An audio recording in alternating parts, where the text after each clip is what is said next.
साल 1980 उत्तर प्रदेश में घने जंगलों से घिरे नदी के किनारे बसे एक छोटे से शहर हरिपुर में कुछ ऐसा चल रहा था जो किसी भी इंसान की समझ से परे था।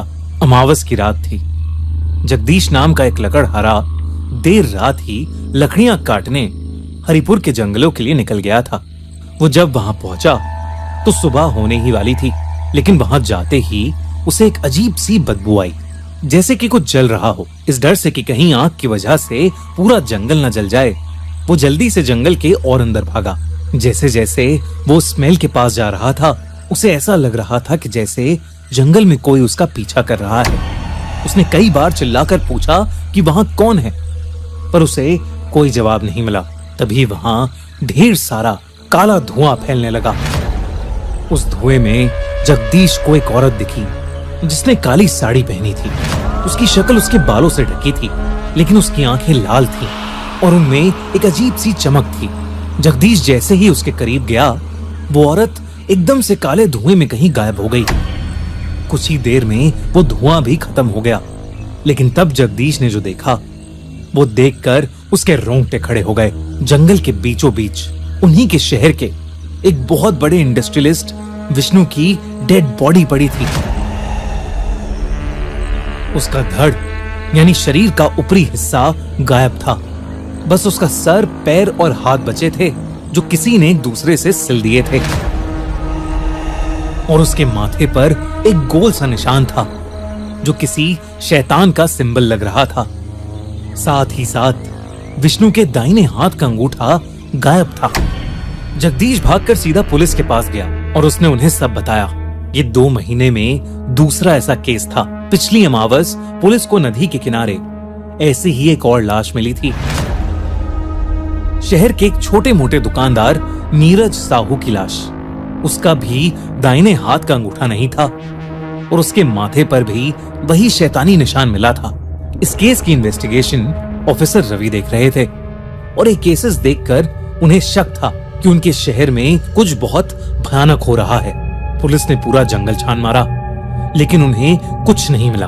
रवि ने जब विष्णु और नीरज के केस के बारे में लोगों से पूछताछ की तो उन्हें पता चला कि विष्णु और नीरज दोनों का ही अंगूठा मर्डर से पहले ही कट चुका था। ये बात रवि को बहुत अजीब लगी।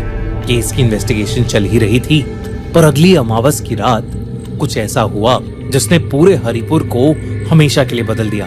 उस रात अजय नाम का एक डॉक्टर काम करने के बाद हॉस्पिटल से घर वापस आया ही था। उसका हाल ही में कई साल बाद एक बेटा हुआ था। आम दिनों से हटकर उनके घर की सारी लाइट्स बंद थीं, सिवाय कुछ दियों के। अजय बार बार अपनी बीवी को बुलाता रहा, पर उसे कोई जवाब ही नहीं मिल रहा था। और तभी एकदम से उसे महसूस हुआ जैसे कोई उसे देख रहा है।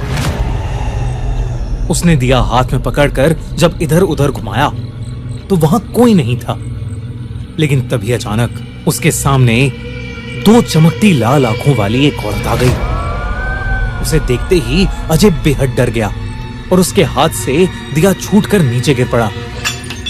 उसने जैसे तैसे घर की लाइट्स ऑन की तो उसे दिखा कि उसके सामने काली साड़ी में एक औरत खड़ी है जिसके बाल बिखरे हुए हैं और वो अपनी चमकती लाल आंखों से उसे देखे जा रही है। जैसे ही अजय ने पूछा कि वो कौन है, वो औरत हवा में कहीं गायब हो गई। तभी अजय को अपने बच्चे के जोर जोर से रोने की आवाज आई।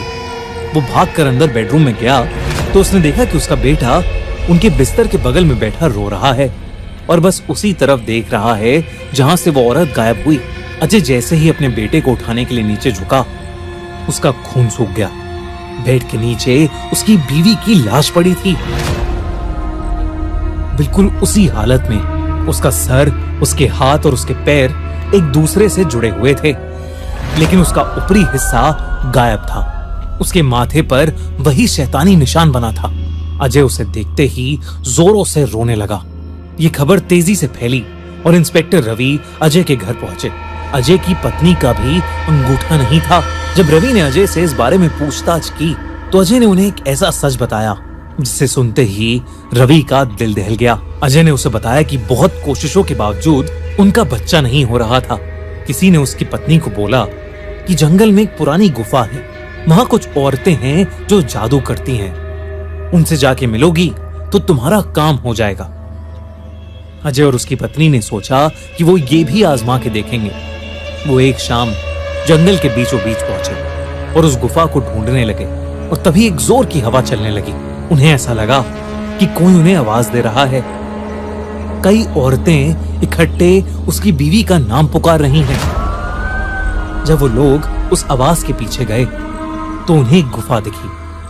अजय और उसकी बीवी दोनों ही अंदर जाने लगे, लेकिन एक काली साड़ी पहनी औरत ने अजय को अंदर घुसने से रोक दिया और सिर्फ उसकी बीवी को अंदर भेज दिया। अजय गुफा के बाहर अपनी बीवी का इंतजार करने लगा। कुछ देर बाद उसे उसकी बीवी की एक चीख सुनाई दी। जब वो बाहर आई तो उसके दाहिने हाथ का अंगूठा नहीं था। अजय ने उससे बहुत पूछा कि अंदर उसने क्या देखा, लेकिन उसकी बीवी ने उसे कुछ नहीं बताया। उसके कुछ ही दिनों में अजय की बीवी प्रेग्नेंट हो गई। उनका बच्चा तो हुआ, लेकिन अजय की बीवी तब से ही अजीब ढंग से बर्ताव करने लगी थी, मानो कि वो किसी और के वश में ही हो। रवि को नीरज और विष्णु के केसेस में भी लोगों ने कुछ ऐसा ही बताया था। अजय ने रवि को कहा कि उसे लगता है कि उस गुफा में जो औरतें हैं वो असल में डायन हैं, और वो जादू नहीं, काला जादू करती हैं।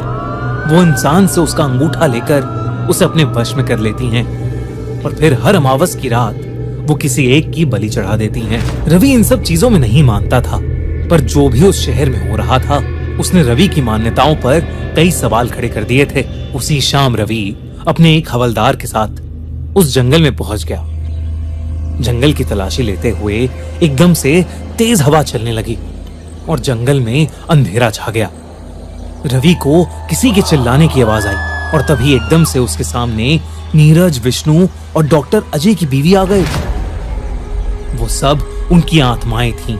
उनका शरीर सफेद पड़ चुका था, आंखें बिल्कुल काली थीं।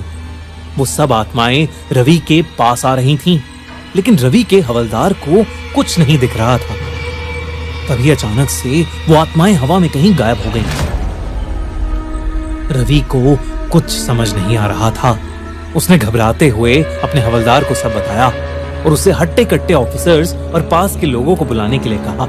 हवलदार जैसे ही वहां से गया, जंगल में अंधेरा छा गया। रवि को कुछ औरतों की आवाज आने लगी जो उसका नाम पुकार रही थीं। जब वो उन आवाजों के पास गया तो उसे वही गुफा दिखी जिसके बारे में अजय ने उसे बताया था। उस गुफा में घुसते ही उसे एक अजीब सा काला धुआं दिखा, जिसमें उसे वही काली साड़ी वाली औरत दिखी जिसके बारे में रवि को अजय और जगदीश ने बताया था। उसकी लाल आंखें अभी भी उसके बिखरे बालों के बीच से चमक रही थीं। रवि उस औरत के पीछे पीछे उस गुफा में चला गया। जब वो हवलदार कुछ लोगों को लेकर वापस आया तो उन्हें जंगल के बीचों बीच रवि की डेड बॉडी मिली, बिल्कुल उसी हालत में, सर, दोनों हाथ और दोनों पैर एक साथ सिले हुए, और रवि के माथे पर भी वही शैतानी निशान था और उसके दाहिने हाथ का एक अंगूठा गायब था। इसके बाद सबको यकीन हो गया था कि उस जंगल में डायन रहती हैं जो शैतान की पूजा करती हैं और मासूम लोगों की बलि चढ़ाती हैं। तब से हरिपुर के लोगों ने उस जंगल में जाना ही बंद कर दिया और आज भी माना जाता है कि उस जंगल में डायन रहती हैं।